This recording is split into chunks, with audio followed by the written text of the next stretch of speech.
The Vanity Cat. A cat is in love with a human prince who does not take the slightest notice of her. Then the cat becomes a human princess. Do you think the story has a fairy tale ending? The Vanity Cat. Hello, this is Jana and welcome to Story Nori. This is a story about a princess cat who is vain. If someone is vain, it means they have a high opinion of themselves. Another word very like this is conceited, but maybe I'm being a bit hard on her. See what you think. In ancient times, a cat lived in the palace with the royal family. Her name was Princess Cat, and she was an exceptionally beautiful cat with fluffy white hair and sky-blue eyes. She understood very well that she was beautiful because everyone was always saying so, and she always felt there was something special about her. In fact, she was quite certain that she was as royal as any human prince or princess. Now, it so happened that the one person in the palace who did not stop to admire her or scratch her behind the ears was the king's oldest son. His indifference annoyed the cat very much. Princess the cat could do nothing to get his attention, still less to win his admiration.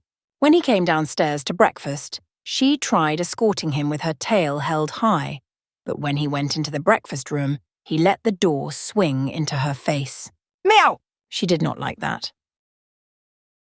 When he was sitting in the garden under a tree, she climbed up onto a high branch and meowed in distress, pretending that she was stuck and did not know how to return to the ground. Surely the noble prince would rush gallantly to her aid. But no. At first he ignored her, and then he moved to another spot in the garden where her meows could not disturb him. Once she slipped into his bedroom and settled down on his silken pillow. How comfortable she was there. But when he came to bed and saw her, he merely clapped his hands and ordered the servant to remove the pillow and the cat and to bring him a fresh pillow without any cat hairs on it. So all of her attempts to be noticed, admired and loved by the prince ended in dismal failure. But worse still, when a human princess visited the palace, his eyes followed her everywhere she went. Princess Cat certainly noticed how he was enchanted by the human princess. And she was so sad and annoyed that she went to hide down in the dark cellar where the mice lived.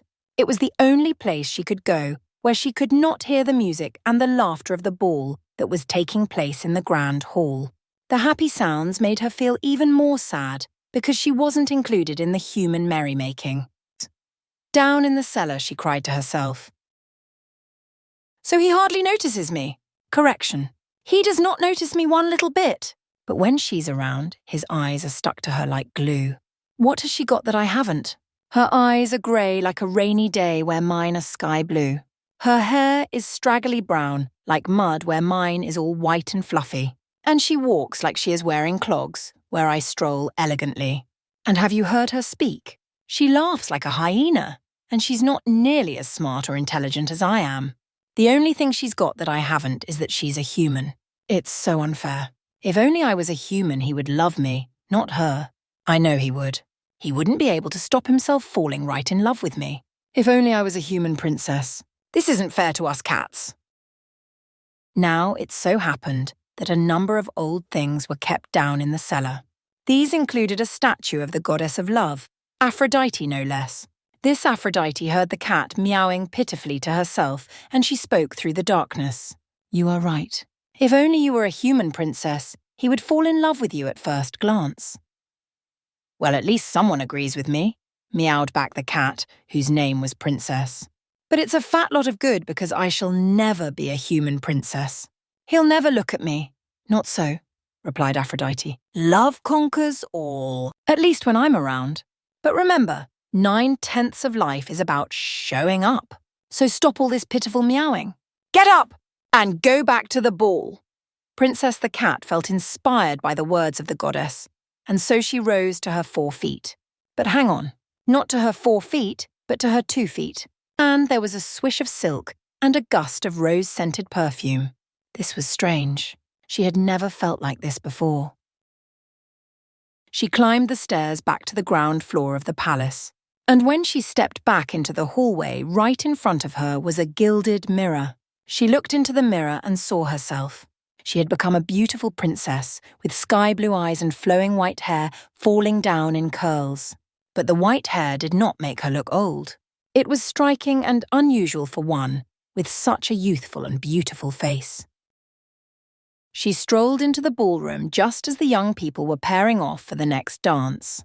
Princess, the former cat, now human, was very gratified to see that the prince was staring right at her. Forgetting the other princess, he strolled right over to her and asked her for the next dance. And of course, being a former cat, she had perfect balance and danced most gracefully. The couple danced away the night together, and in the morning the young prince went to see his father the king to declare that he was in love and absolutely must marry the mystery princess. The king, who would do anything for his eldest son, readily agreed and set the wedding day for a month's time. During the month away, the former cat went to live in the cellar so that nobody would see her or suspect that she was nothing other than a real human princess. She spent the time happily talking to Aphrodite about love and romance and wasn't ever hungry because there were plenty of mice down in the cellar. On the appointed day of her wedding, Aphrodite dressed her in a wonderful dress and did her hair like a fairy tale princess, because after all, that was exactly what she was.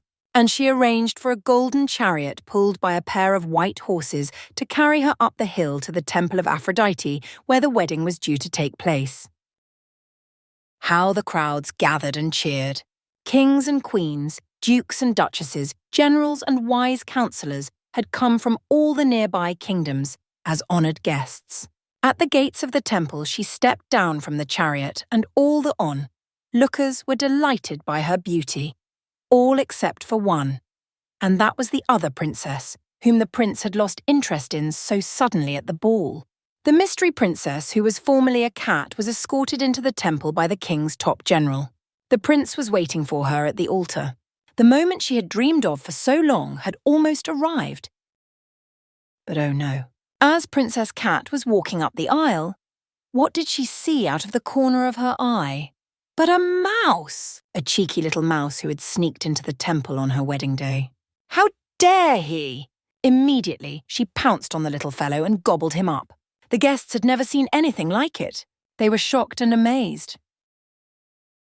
Realizing her mistake and covered in shame, the Princess Cat ran up a tree and jumped onto the wall of the temple, where she hopped down the other side and ran into the forest, now transformed once again into a cat. Eventually, after the fuss had died down, she sneaked back into the palace to restart her former life as a pampered kitty cat, which was much more ideal than fending for herself in the forest. And she never again wished that she could be human. And this fable goes to show that a person or an animal can change his or her appearance, but it's much harder to change their true nature. A form of this story has been told many times, in many places, including by the Greek writer Aesop. This version was written for Story Nori by Morocott and read by me, Morocott. Until next time, take care of yourselves. Bye for now. Thank you for watching. Please subscribe for more video.